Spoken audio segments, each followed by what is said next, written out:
rather for us to be dedicated to the great task remaining before us, that from these honored dead we take increased devotion to that cause for which they gave the last full measure of devotion.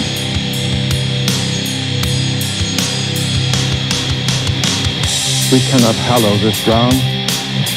The brave men, living and dead, who struggled here have consecrated it far above our poor power to add or detract.